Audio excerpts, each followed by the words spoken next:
नहीं नहीं ऊपर वाले, हर बार इत्तेफाक मेरे साथ ही क्यों होता है? नीचे गिरकर महक आंखें बंद करते हुए बोली थी। उसकी बात पर अफान जो अपना कंधा सहला रहा था, झटके से उठ बैठा था।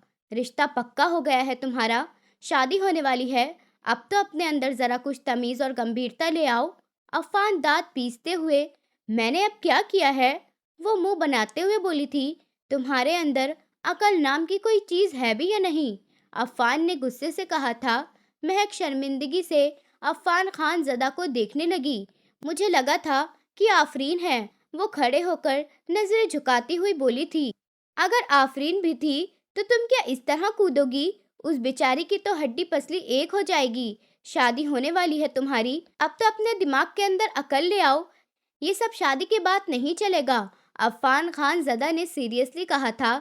जाने क्यों आज उस पर गुस्सा करने का दिल नहीं किया था, इसलिए न जाने क्यों खुद ब खुद अंदाज में नरमी आ गई थी। हमेशा की तरह वो उसका नाम लहजा दिखाते हुए फैली थी। कुछ दिन की मेहमान हो भाई, फिर यहाँ से चली जाऊंगी, फिर आप मेरी यही हरकतें याद करेंगे।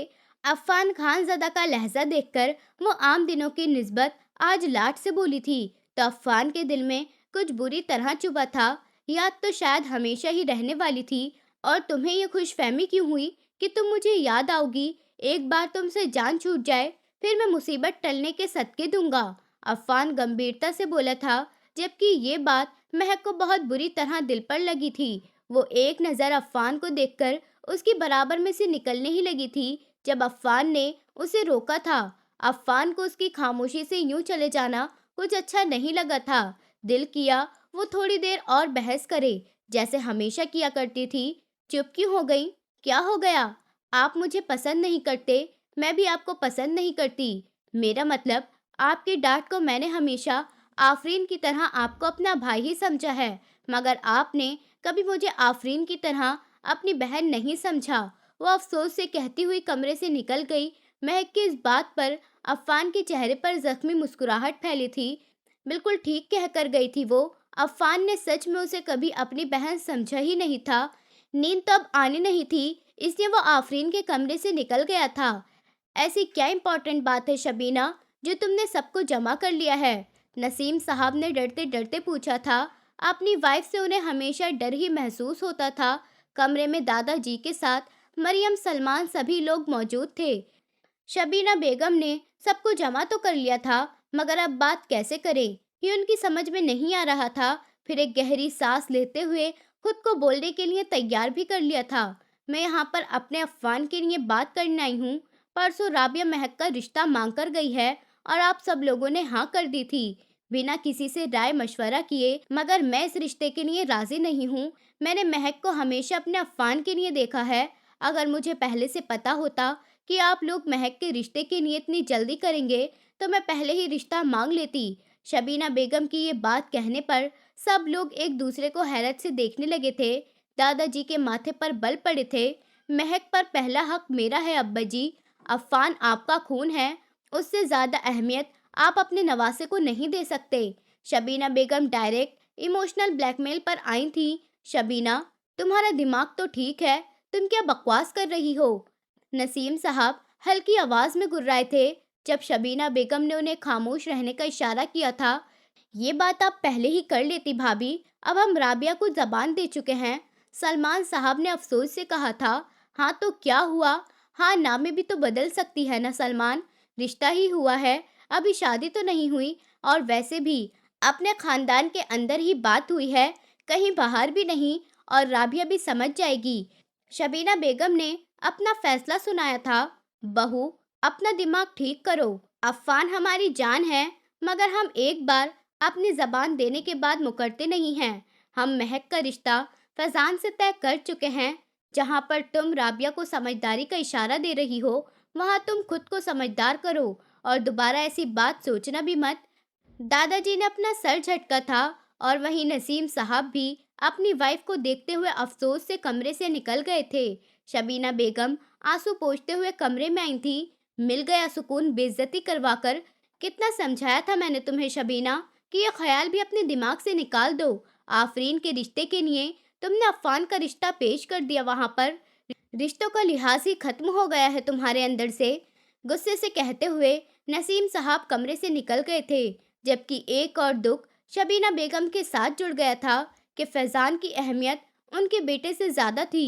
2 दिन बाद राबिया फुप्पो दोबारा आई थी, महक और फैजान की शादी की तारीख लेने के लिए, और इस बार शबीना बेगम ने सलाम तो दूर, कमरे से निकलकर उनसे मिलने तक की जरूरत नहीं की थी। बस तो फिर मैं और ज्यादा इंतजार नहीं कर सकती अब।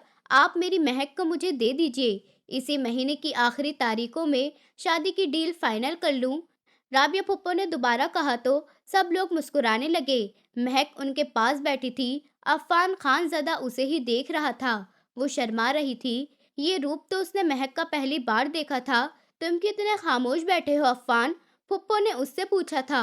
मैं तो हमेशा से ही खामोश रहता हूँ फुप्पो, अफान खानज़ादा ने मुस्कुराते हुए कहा था। उसकी बात पर महक ने मुंह टेढ़ा किया था, और ये बात अफान ने भी देखी थी। सबकी मर्जी से शादी तय हो चुकी थी और अगले ही दिन से भी शादी की तैयारियां शुरू हो चुकी थी। तुम यूनिवर्सिटी जाते हुए अपने बैग में कब से लिपस्टिक वगैरह रखने लगी? महक से कमरे में आती हुई आफरीन ने पूछा था। कितने ही दिनों बाद आफरीन महक के कमरे में आई थी। हल्के आराम से बोल पागल, कोई सुन लेगा। वो मेरी शादी होने वाली है ना, तो मेरी फ्रेंड्स ने मेरे लिए एक छोटी सी पार्टी अरेंज की है, तो हम यूनिवर्सिटी बंक कर कर वहाँ जाएंगे, महक खुशी से कह रही थी, जबकि आफरीन के माथे पर बल पड़े थे। तुम्हारी शादी होने वाली है महक, अब तो कुछ अकल का इस्तेमाल कर लिया करो। ये छुप छुप कर बाहर जाने वाली हरकतें अब छोड़ दो। किस तरह अपना घर बसाओगी? अब आफरीन ने उसे डांटते हुए कहा था। महक के माथे पर भी बल पड़े थे। जब मैं तुम्हारे साथ छुपकर जाया करती थी, जब तो तुम्हें कोई एतराज नहीं हुआ करता था, अब बहुत एतराज हो रहा है। महक के पूछने पर आफरीन ने गहरी सांस ली। मैं तुम्हारी बहन हूँ, मेरी बात अलग है, वो तुम्हारी फ्रेंड्स वो अलग। एक तो समझ नहीं आता, तुमने इतनी बिगड़ैल और अमीरजादी लड़कियों से दोस्ती कर रखी है। क्यों? न वो खुद कभी आबाद होंगी और ना ही तुम्हें होने देंगी। आफरीन गुस्से से बोली। तो महक ने बैग बेड पर फेंका। आखिर तुम लोगों को मुझसे परेशानी क्या है? तुम्हारा भाई मेरे सर पे परेशानियां बढ़ने के लिए कम है, जो तुम अब भी मुझे लेक्चर दे रही हो? महक ने बहुत बदतमीजी से कहा था। मेरे भाई के बारे में बदतमीजी से बात करना बंद करो। वही गलत है जो तुम्हारे बारे में इतना सोचते हैं। आफरीन गुस्से से बोली थी। आजकल उसे महक बहुत ज्यादा बुरी लग रही थी। ओ अच्छा, तो मैं जाहिल हूँ, तो तुम क्यों मुझ जैसे जाहिल के पास अपना मतलब निकलवाने के लिए आई थी? और मेरे ऊपर मेहरबानी करो, अपने भाई से कहो वो मुझे हमदर्दी ना करे। और तुम्हें भी मेरे साथ हमदर्दी करने की कोई ज़रूरत नहीं है। मेरी ज़िंदगी है, मेरी मर्जी है, मैं जैसे चाहूँ वैसे गुजारूँ। आफरीन से ये कहते हुए वो बेड से अपना बैग उठाते हुए कमरे से निकलने लगी थी कि तभी रुकी और पलटकर देखने लगी तो आफरीन उसे ही देख रही थी। तुम्हें शौक है आफरीन, घर वालों से परमिशन लेकर बाहर जाने का? तुम गुजारो अपनी जिंदगी गाय और बैल की तरह दूसरों की मर्जी पर। मुझे कल भी जिंदगी आजाद पसंद थी, और मुझे कल को भी जिंदगी आजाद ही चाहिए। महक इतराते हुए बोली तो आफरीन ने उसे घूर कर देखने लगी। मुझे फिक्र तुम्हारी नहीं महक, मुझे फिक्र फैजान की हो रही है, जो तुम जैसी लड़की से शादी कर रहा है। आफरीन के जहर उगलने पर महक जोर से हंसी थी। ओ परवाले, चलो ठीक है, ये भी पता चल गया मुझे, लेकिन तुम उसकी फिक्र करना बंद कर दो। उसकी फिक्र करने के लिए मैं हूँ। अब समझ आया मेरी कि तुम इतनी बकवास क्यों कर रही थी। महक मुस्कुराती हुई ये कहकर कमरे से निकल गई थी, जबकि आफरीन वहीं बेड पर बैठे चेहरा अपने हाथों में छुपा गई थी। शबीना बेगम जो कमरे से बाहर से गुजर रही थी, वो आफरीन के रोने की आवाज़ सुनकर रुकी थी। वो महक के कमरे में आफरीन को देखकर हैरत से अंदर आई थी। आफरीन, तुम यहाँ, और रो क्यों रही हो? क्या हुआ? शबीना बेगम ने परेशान होते हुए पूछा था। उनके पीछे ही अफान भी कमरे में आया था। मम्मी, वो मुझे फैजान से मेरी मोहब्बत का ताना देकर गई है। आफरीन रोते हुए अपनी माँ के सीने से लगी थी। उसने पीछे खड़े अफान को नहीं देखा था। तुम उसके कमरे में आई ही क्यों? शबीना बेगम ने गुस्से से पूछा था। मैं उसके कमरे के आगे से निकल रही थी। मैंने देखा तो वो अपने बैग में मेकअप का सामान रख रही थी। मैंने पूछा तो कहने लगी कि मैं यूनिवर्सिटी बंक कर कर अपने दोस्तों के साथ पार्टी करने जा रही हूँ। मैंने सिर्फ उसे मना किया था क्योंकि उसकी दोस्ती बहुत ज़्यादा बदतमीज़ किस्म की है। उसने अपनी माँ से कहते हुए पीछे खड़े अफान को देखा था।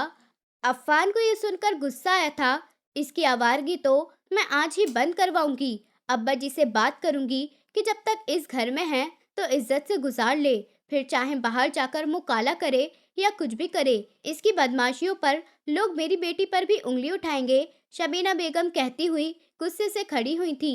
अफ़ान उनके पीछे उनको रोकने गया था। इत्तेफाक से राबिया बेगम और मरियम बेगम भी वहीं पर थी, तो ये देखकर शबीना बेगम के चेहरे पर कमीनी मुस्कुराहट आई थी। एक तीर से दो निशाने। उन्होंने उन लोगों के सामने ही अब्बा जी को बुलाकर महक की हरकतें बताई थी। ये सुनकर मरियम बेगम का चेहरा गुस्से से लाल हुआ था। उनका दिल किया था अगर महक उनके सामने होती तो उसका मुंह तोड़ देती, जबकि राबिया बेगम के माथे पर भी बल पड़े थे। आप समझाइए मरियम भाभी महक को, अच्छी और शरीफ लड़कियां ऐसी हरकतें नहीं किया करती। ऐसे तो शादी के बाद भी वो अपनी मनमानी करेगी। राबिया बेगम ने अफसोस से कहते हुए कहा तो मरियम बेगम शर्मिंदगी से अपने हाथ मसलने लगी। मनमानी? राबिया बेगम, तुम तो अब खैर मनाओ, फैजान की सारी जिंदगी अब इन्हीं फिक्रों में गुजरने वाली है। शबीना बेगम नफरत से कहती हुई किचन में चली गई थी। मरियम बेगम गुस्से से अपने होठ मींच गई थी। कल तक तो शबीना बेगम महक पर अपना हक जमाकर उसको अपनी बहू बनाने के लिए तैयार थी, और मकसद इतना पूरा होने पर अब जहर उगल रही थी। फिक्र मत करिए फुप्पो, अभी छोटी है वो, शादी होने के बाद सब समझ जाएगी। अफ़ान के कहने पर राबिया फुप्पो ने खामोशी इख्तियार कर ली थी। अफ़ान, तुम लेने जाओ, वो घर आ जाए तो मैं खुद उससे बात करूंगा, दादाजी ने गुस्से से कहा था। तो अफ़ान घड़ी में टाइम देखने लगा। आज उसे एक ज़रूरी मीटिंग अटेंड करनी थी, वो एक पल के लिए भी फ्री नहीं था। ठीक है दादाजी। वो अदब से उनके आगे सर झुकाकर उनकी बात मानते हुए बाहर निकला था। अफ़ान खानज़दा, क्या हुआ? गाड़ी क्यों रोक दी? पानी पीती हुई महक ने झटका लगने पर पूछा था। उसकी दोस्त ने एक झटके से गाड़ी रोकी थी। ये तुम्हारा वही कजिन है ना जो उस दिन आया था कॉलेज में? उसकी फ्रेंड के कहने पर महक ने उधर उधर देखा था। फिर गाड़ी की लेफ्ट साइड खड़े अफ़ान को देखकर उसके हाथ में पानी की बोतल गिरते गिरते रह गई थी। हे ऊपर वाले, फिर परेशानी से कहती हुई वो जल्दी से टिश्यू पेपर निकालकर अपनी लिपस्टिक साफ करने लगी थी। ये क्या कर रही हो तुम महक? उसकी दोस्त ने हैरत से पूछा था। चुप करो यार, महक परेशान होते हुए बोली थी और फिर आंखों से काजल साफ करने लगी। सीरियसली महक, तुम अपने कजिन के डर से अपना मेकअप साफ कर रही हो? हे ऊपर वाले, इंसान को इतना डरपोक भी नहीं होना चाहिए। मुझे तो हैरत हो रही है, तुम इतनी पढ़ी लिखी हो, तुम्हारे घर में भी सब लोग एजुकेटेड है, फिर उसके बाद इतनी ढकियानुसी सोच क्यों है सबकी? बस है मेरी बदकिस्मती, अब इसके लिए मैं लड़ नहीं सकती।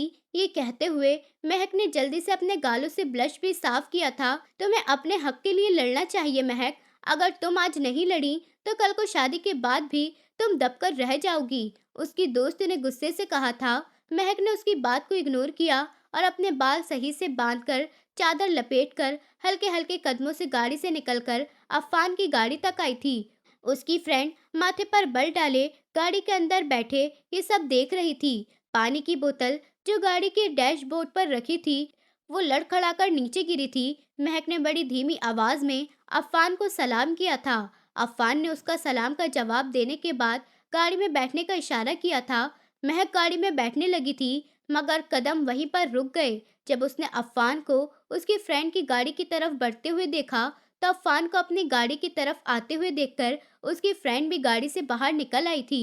महक हड़बड़ाकर जल्दी से अफ़ान के पीछे गई।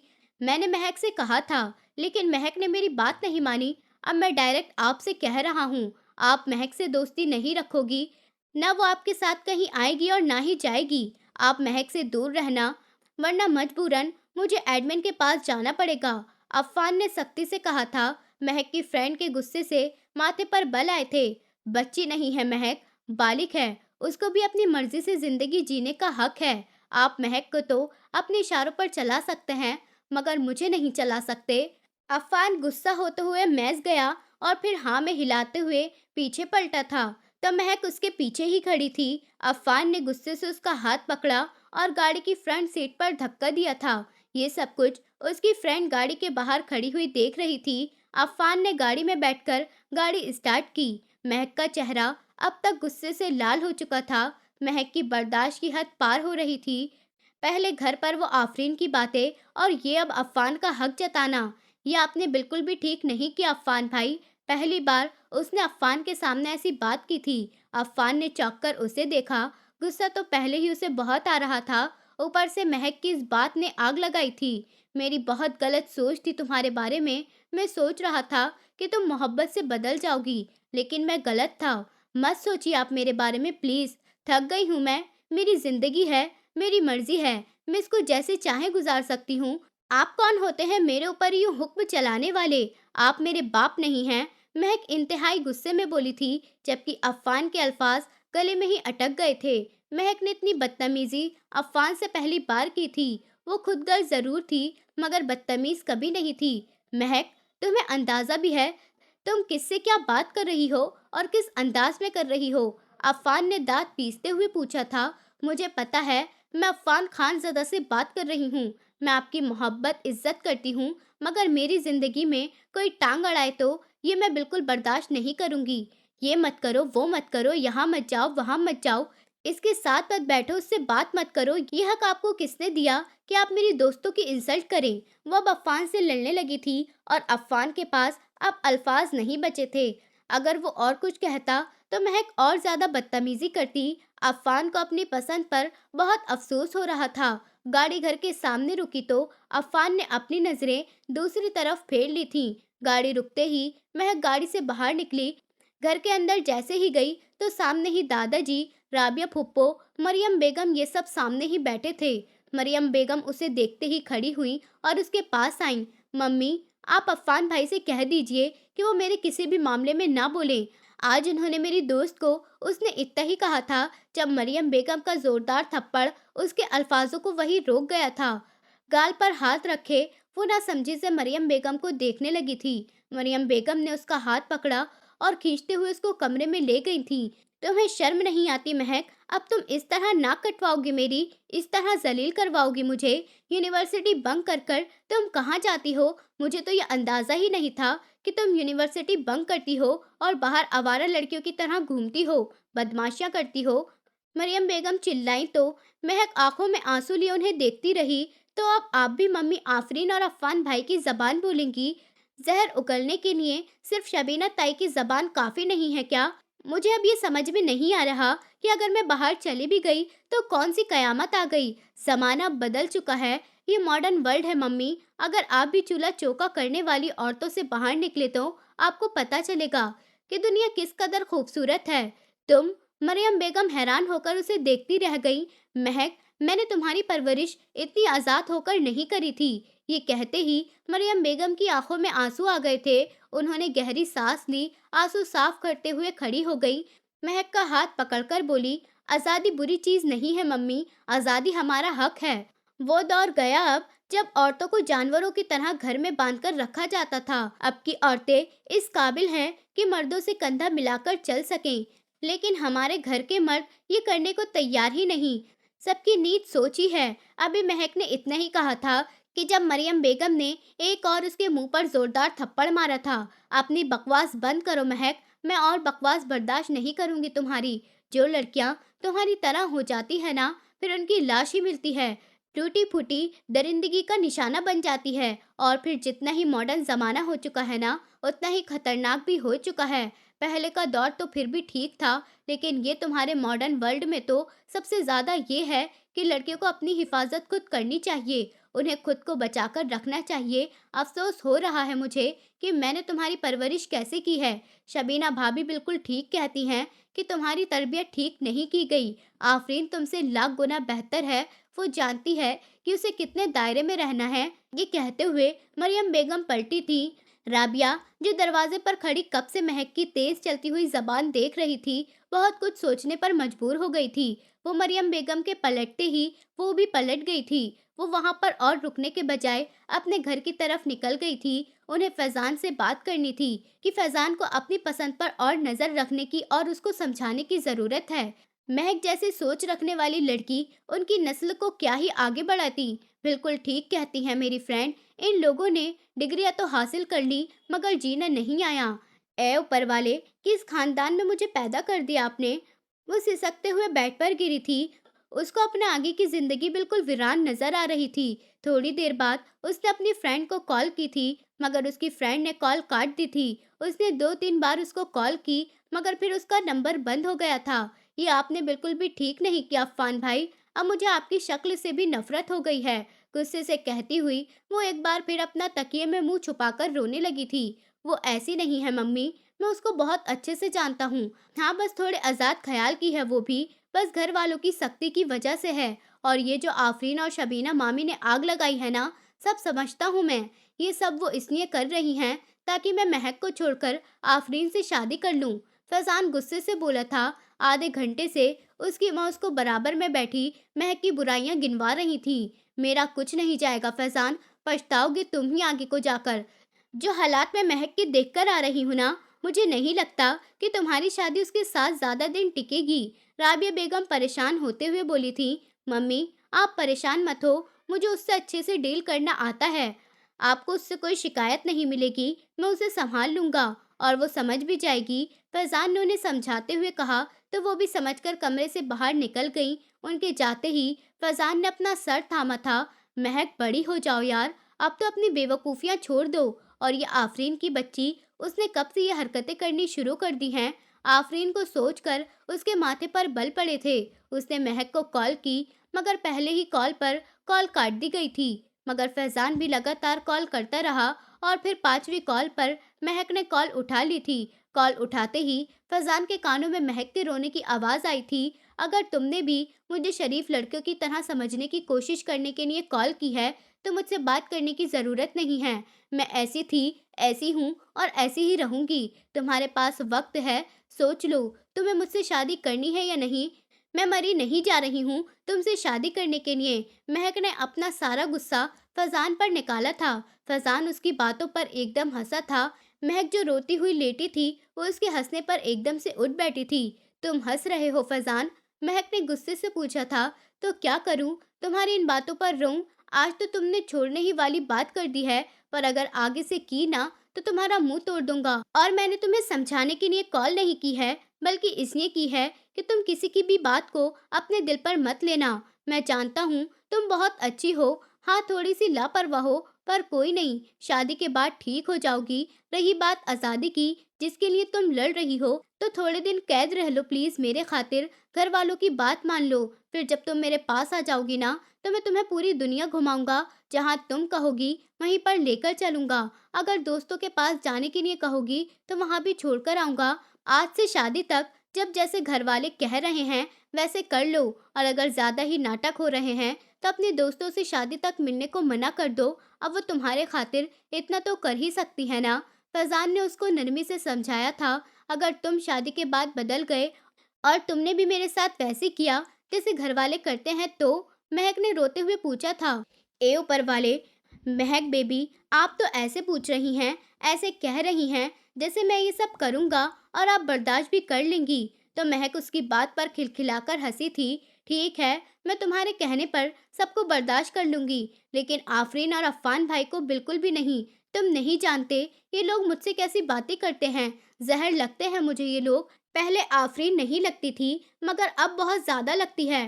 वो तुम्हें पसंद करती है और अब उसकी पसंद के लिए मैं तो तुम्हें नहीं छोड़ सकती ना। वो सिर्फ तुम्हें पसंद करती है और मैं तुमसे मोहब्बत करती हूँ, बचपन से। महक की बात पर फैजान मुस्कुराने लगा। फैजान से बात करते ही महक रोना भूल गई थी। फैजान को भी खूब आता था उसको अपनी बातों में उलझाकर उससे अपनी बात मनवा लेना। वो बिना डांटे और बिना गुस्सा किए उसे अपनी बात मनवा चुका था। उसने एक भी बार महक से ये नहीं कहा था कि वो महक को शादी के बाद आज़ादी देगा, बल्कि उसने ये कहा था कि वो शादी के बाद महक को अपने साथ आज़ाद रखेगा। देखते ही देखते दिन गुजर रहे थे। शादी के दिन बहुत करीब आ गए थे। महक ने यूनिवर्सिटी से छुट्टी ले ली थी। महक को कई दिनों सिर्फ एक ही परेशानी थी कि उसकी दोस्त ने उससे बात करनी बंद कर दी थी। उसने महक का नंबर ही ब्लॉक कर दिया था। आज महक मायूं बैठ रही थी। घर में मेहमानों की धूम मची हुई थी। बारात में बस 4 दिन ही रह गए थे। पूरा घर फूलों से सजाया गया था। महक कल के पीले रंग के गोटे वाले सूट में तैयार खड़ी थी। उसने फूलों से खुद को सजाया था। उसके वजूद से मेहंदी की हल्की भीनी भीनी सी खुशबू महक रही थी। मेरी मेहंदी देखिए मम्मी, मेहंदी वाले ने मेरे हाथ पर फैजान का नाम भी लिखा है। ये कहते हुए महक ने अपनी हथेलियां मरियम बेगम के सामने की थीं। हथेलियों के बीच में ही बहुत खूबसूरती से फैजान का नाम लिखा गया था। सच में बहुत प्यारा लग रहा है, मरियम बेगम ने कहते हुए महक का माथा चूमा था। नीचे चलो, अब रस्म शुरू होने वाली है। हाँ, बस अभी तैयार हुई मम्मी, आप बस मुझे 5 मिनट दीजिए, मैं 3-4 अच्छी अच्छी फोटोज क्लिक करा लूँ, उसके बाद मैं नीचे आती हूँ। अगर मैंने नीचे फोटोज क्लिक करने की सोची भी तो शबीना ताई ने फिर आवारागर्दी करने के मेरे ऊपर टैग लगा देनी है। मरियम बेगम ने उसे घूरा और फिर बोली, ठीक है चलो, 5 मिनट में जितने फोटोज खींचते हैं खींच लो, उसके बाद मैं वापस आती हूँ। ये कहकर मरियम बेगम मुस्कुराते हुए बाहर चली गई थी। अपनी अच्छी अच्छी फोटोज लेने के बाद जब मरियम बेगम ना आई तो वो खुद ही कमरे से बाहर निकल गई थी। वो कमरे से बाहर निकली ही थी कि तभी दूसरी तरफ से आते हुए अफ़ान से टकराई थी। उसकी मेहंदी की हथेलियां अफ़ान के सफ़ेद कुर्ते पर जमी थीं। वो अफ़ान को हैरत से देख रही थी, जबकि महक के हाथ वो अपने सीने पर रख अपना दिल धड़कते हुए महसूस कर रहा था। होश में लौटते ही महक ने फौरन हाथ पीछे किए थे, तब अफ़ान के कुर्ते पर मेहंदी के निशान आ गए थे। महक ने फौरन अपने हाथ देखे तो बाकी की मेहंदी तो ठीक थी, मगर हथेली पर लिखा फैजान का नाम मेहंदी खराब होने की वजह से बिगड़ चुका था। अफ़ान बड़ी मुश्किल से उससे नजरें चुराते हुए उसके बराबर में से निकलने लगा था जब महक की आवाज़ पर कदम रुके थे। सॉरी अफ़ान भाई, उस दिन मैंने आपसे बहुत बदतमीजी की थी। महक के कहने पर अफ़ान ने नीचे देखा और बिना कुछ कहे आगे बढ़ गया। महक कुछ देर अफ़ान को देखती रही और फिर नीचे की तरफ चली गई। आफरीन, अगर तुम रेडी हो गई हो तो बाहर आओ, मुझे कुछ ज़रूरी काम है तुमसे। अफ़ान ने आफरीन को आवाज़ दी थी। उसने आफरीन का कोई जवाब ना आने पर कमरे का दरवाज़ा खोला तो कमरा खाली था। फिर अफ़ान शबीना बेगम की कमरे की तरफ बढ़ा था। कमरे का दरवाज़ा खोलने ही वाला था कि तभी अंदर से आई हुई आवाज़ों ने उसे रोका था। मम्मी, मुझे ऐसा लग रहा है मैं सांस नहीं ले पाऊंगी, मेरी जान निकल जाएगी। आज मेहंदी है और मैं फैजान के बिना कैसे रहूंगी। मैं उससे बहुत मोहब्बत करती हूँ मम्मी। आफरीन बुरी तरह से रो रही थी और बाहर अफ़ान पत्थर बना सब कुछ सुन रहा था। मैं कुछ नहीं कर सकती आफरीन, मैं जितनी कोशिश कर सकती थी मैंने कर ली। अब तुम अगर इस तरह रहोगी तो मुझे तो दर्द होगा, और वो दुनिया का पहला और आखिरी लड़का नहीं है, तुम्हें उससे बेहतर और खूबसूरत लड़का मिल जाएगा। अपने दिमाग से फैजान का ख्याल भी निकाल दो। शबीना बेगम ने सर्द लहजे में कहा था। मम्मी, काश वो शादी के लिए मुझे चुन लेता। वो हमेशा महक से ज्यादा मुझे अहमियत देता था, मेरी बातों पर ध्यान देता था, घंटों मुझसे मैसेज पर बात करता था। वो मेरे साथ ऐसा कैसे कर सकता है। मैं मोहब्बत में अकेले ऐसे आगे तो नहीं आई ना। उसने मुझे इतनी अहमियत दी कि मुझे लगने लगा कि वो भी मुझसे मोहब्बत करता है। प्लीज कुछ करिए ना मम्मी, प्लीज मम्मी। आफरीन ने शबीना बेगम के आगे हाथ जोड़े थे और अफ़ान ने सख्ती से अपनी आंखें मीच कर कदम पीछे ले लिए थे। वो लंबे लंबे कदम रखता हुआ वहां से बाहर निकल गया था। वो घर से बाहर निकलकर गाड़ी में बैठ गया था। बाहर जाते हुए उसे दादा ने देखा था और आवाज भी दी थी, मगर वो उनकी आवाज को नजरअंदाज करता हुआ तेजी से गाड़ी स्टार्ट कर गया था। उसके माथे की आईब्रो उचकी हुई थी। गाड़ी ड्राइव करते हुए उसने जोर से स्टीयरिंग पर हाथ मारा था। दिल कर रहा था कि फैजान का गिरबान से पकड़कर अपनी बहन के कदमों में फेंक दे। किस मुश्किल में पड़ गया हूँ मैं, अपनी बहन को रोते हुए नहीं देख सकता। और मेरा दिल भी तो कब कैसे। वो अपना सर पकड़ गया था। उसने सिगरेट निकालकर अपने होठों पर लगाई थी। इस वक्त एक वही चीज थी जो उसको सुकून दे सकती थी। सिगरेट के कश लेते हुए अफ़ान अपने अंदर के अंधेरे को बाहर निकाल रहा था। अपने कुर्ते पर लगे मेहंदी के धब्बे को उसने अपनी उंगली से छुए और फिर सर्द मुस्कुराहट उसके होठों पर फैल गई थी। मेहंदी को 2 दिन गुजर चुके थे। आफरीन अपने कमरे में बंद थी। शबीना बेगम का सबसे मुंह बना हुआ था। दोपहर के खाने का वक्त था। दादाजी ने सबको खाने की टेबल पर बुलाया था। वैसे तो दोपहर का खाना सब लोग अपने अपने कमरे में खाते थे, मगर बस रात को साथ में बैठकर खाया करते थे।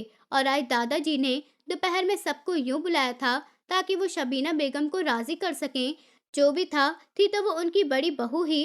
महक कहाँ है बहू, उसे भी यहाँ पर बुलाकर लाओ। दादाजी के कहने पर मरियम बेगम मुस्कुराते हुए खड़ी हुई थी।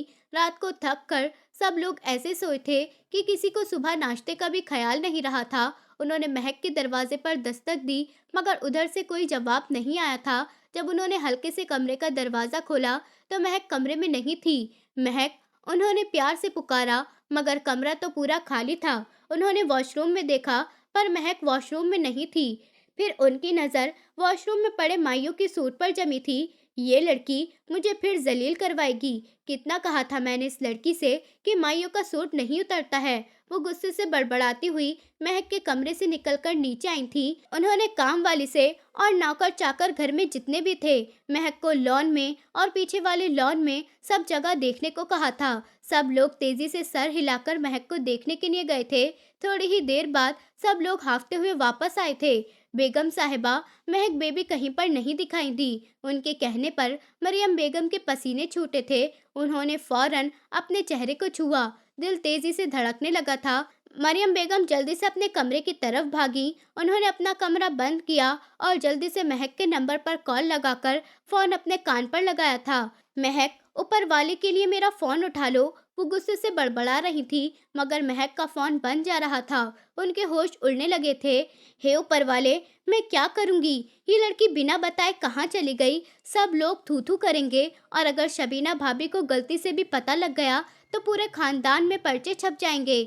मरियम बेगम परेशान होते हुए अपने कमरे में टहल रही थी कि जब भी काम वाली उनके कमरे में आई। बेगम साहिबा, आपको बड़े साहब बुला रहे हैं। वो कह रहे हैं कि खाना शुरू करना है। मरियम बेगम ने अपने चेहरे पर हाथ फेरा। उन्होंने अपने उड़े हुए होशो हवास ठीक करने की कोशिश की और फिर ड्राइंग रूम की तरफ बढ़ गई। महक कहाँ है बहू? मरियम बेगम के कमरे में जाते ही दादाजी ने पूछा था। वो अब्बा जी, महक नहा रही है। मरियम बेगम ने मुस्कुराने की नाकाम कोशिश की थी और फिर मरियम बेगम अपनी जगह पर आकर बैठ गईं। क्या बात मरियम, तुम्हें पसीना क्यों आ रहा है? परेशान लग रही हो चेहरे से।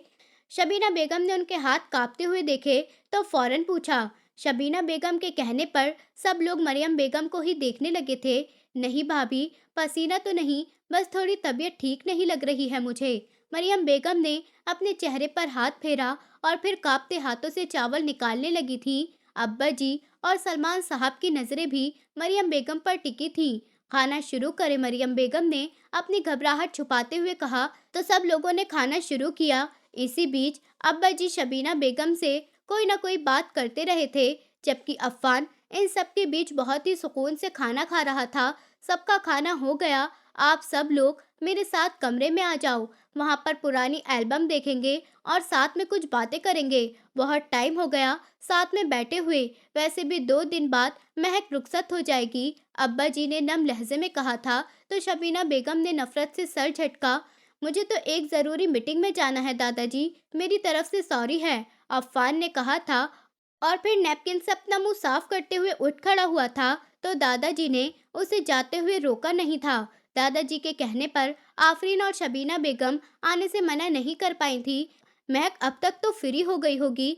जाओ आफरीन, महक को बुलाकर लाओ नीचे। नहीं नहीं आफरीन, मैं बुलाकर लाती हूँ महक को, तुम बैठो। मरियम बेगम घबराकर उठ खड़ी हुई थी और फिर कमरे से बाहर निकल गई थी।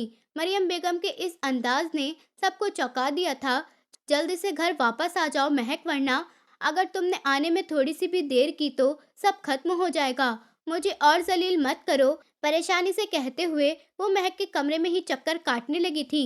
उन्होंने फिर महक को कॉल की थी। महक का नंबर अभी भी बंद जा रहा था। मरियम बेगम का दिमाग अचानक चला था। उनको उसकी दोस्तों का ख्याल आया था। उनके पास ही महक की दोस्त इकरा और नमीरा का नंबर था। ये दोनों लड़कियां उनको सख्त नापसंद थीं, मगर उन्होंने ज़रूरत के लिए अपने पास नंबर रखा था। उन्होंने दोनों को फ़ोन किया तो इकरा ने कहा कि महक उसके साथ नहीं है, और नमीरा ने भी यही कहा कि वो उसके साथ नहीं है, बल्कि उनकी तो 1 हफ्ते से बात भी नहीं हुई है। मरियम बेगम और ज़्यादा परेशान हुई। उनके दिल में ख्याल आया कि फैज़ान से पूछें, क्या पता फैज़ान के साथ गई हो। मगर अगर फैज़ान के साथ नहीं गई होगी तो और तमाशा बन जाएगा। अभी वो इसी परेशानी में ही थी कि तभी शबीना बेगम कमरे में आईं।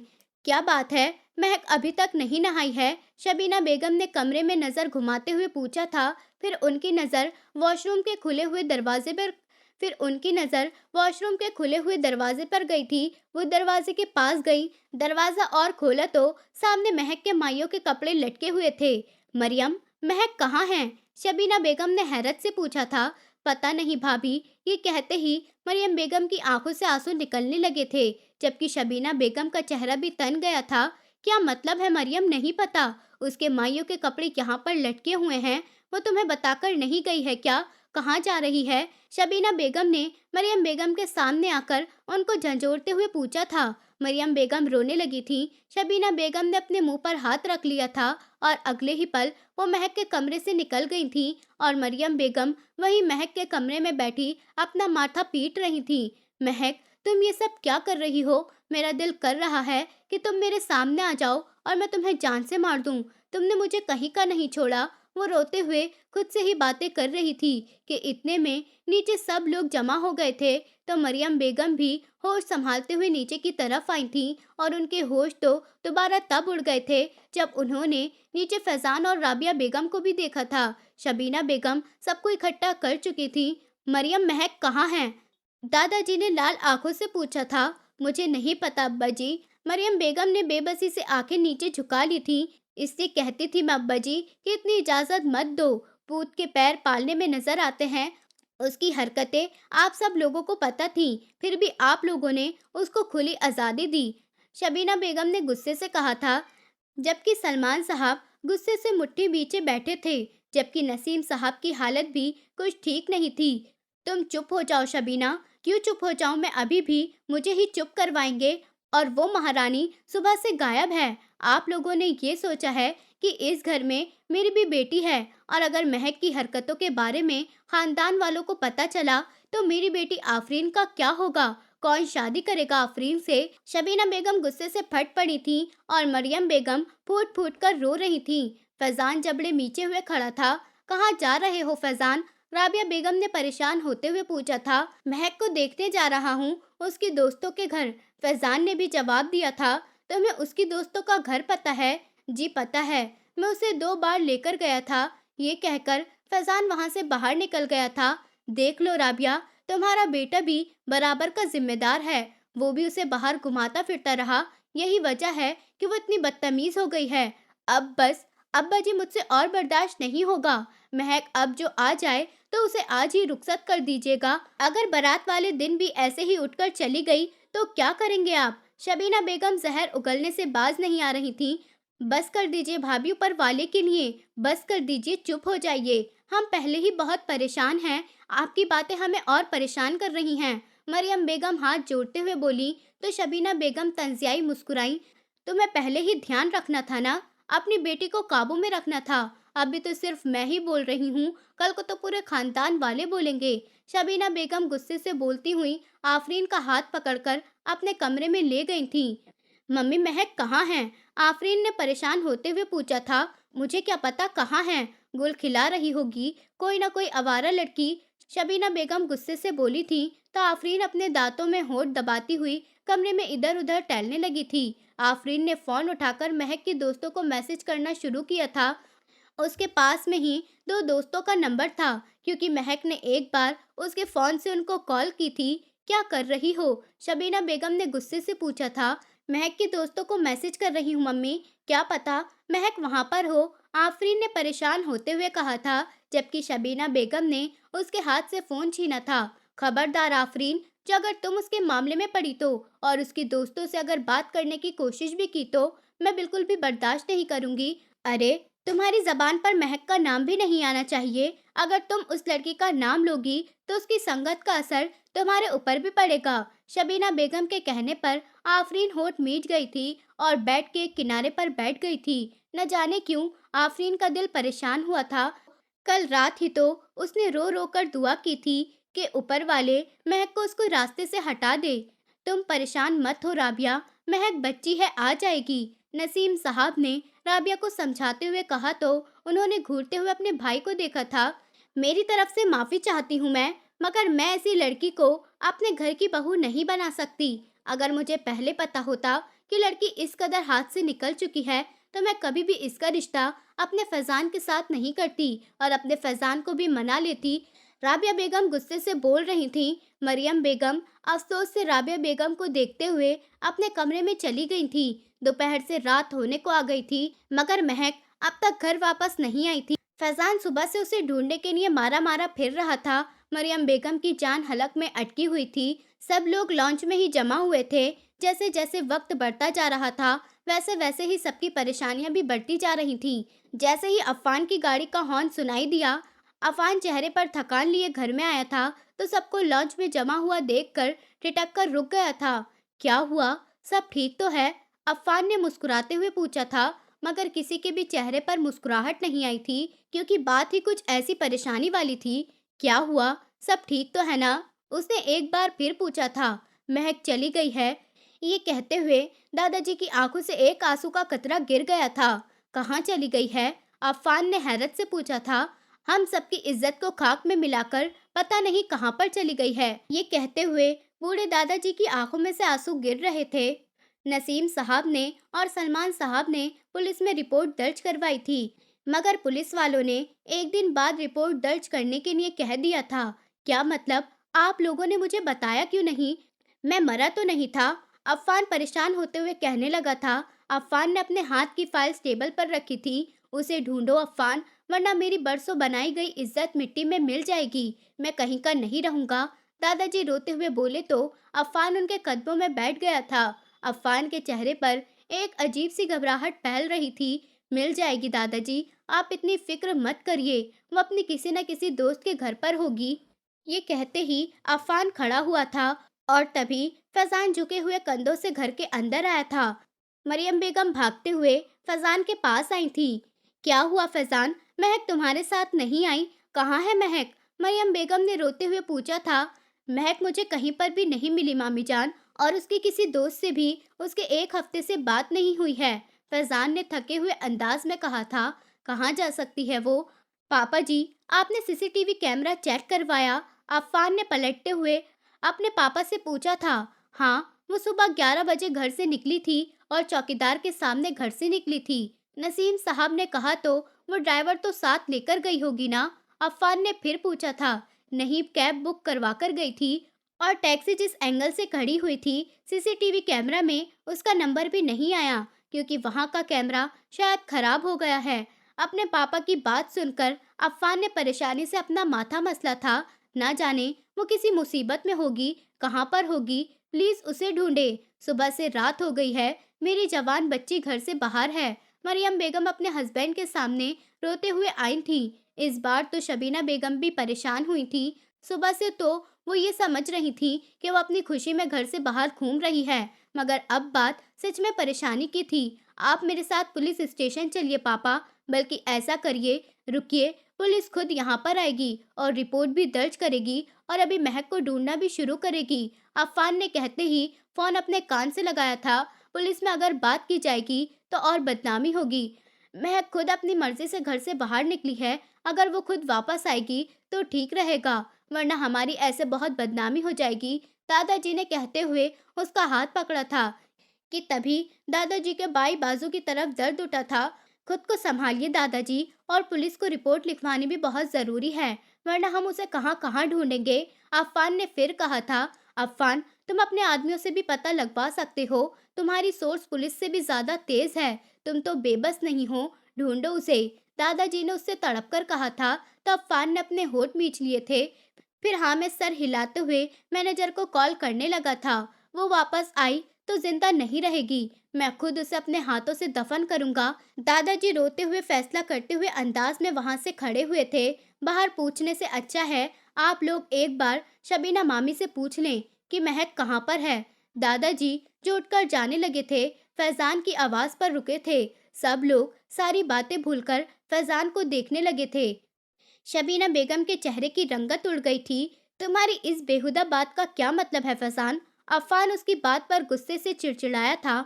मेरा मतलब बिल्कुल साफ है अफान भाई, आप मामी से पूछें और उनकी बेटी से कि महक कहाँ है। ये दोनों ही खिलाफ थी शादी के, बस किसी तरह से महक को रास्ते से हटाना चाहती थी, ताकि आफरीन को मेरे गले बांध सकें। आप शायद जानते नहीं हैं ये बात नाना जी। आफरीन मुझे वो पूरी तरह से बोल नहीं पाया था कि तभी राबिया बेगम ने आगे बढ़कर उसके मुंह पर थप्पड़ मारा था। तुम्हारा दिमाग खराब हो गया है फैजान, तुम एक लड़की के लिए पूरे खानदान पर सवाल उठाओगे। राबिया बेगम गुस्से से ठहरी थी, इसे यहाँ से लेकर जाइए, वरना ऐसा ना हो कि मैं अभी इसे यहीं दफना दूं। अफान गुस्से से कप कपाई हुई आवाज में बोला था, तो फैजान अपनी आंखों में खून भरे देखने लगा। चूड़ियां तो मैंने भी नहीं पहनी है। मैं आप लोगों को बता दूंगा कि मैं महक को ढूंढ निकालूंगा कहीं से भी, और मेरी शादी सिर्फ महक से ही होगी। सुना आप लोगों ने, जिसको जितनी साजिश करनी है कर ले। फैजान ने गुस्से से कहते हुए दरवाजे पर लात मारी थी और गुस्से से पैर पटकता हुआ बाहर निकल गया था। राबिया बेगम भी रोते हुए उसके पीछे भागी थी। सुना आपने अब्बा जी, क्या कहकर गया है फैजान? मुझ पर इल्जाम लगाकर गया है कि मैंने भगाया है महक को। और मैं क्यों भगाऊंगी महक को?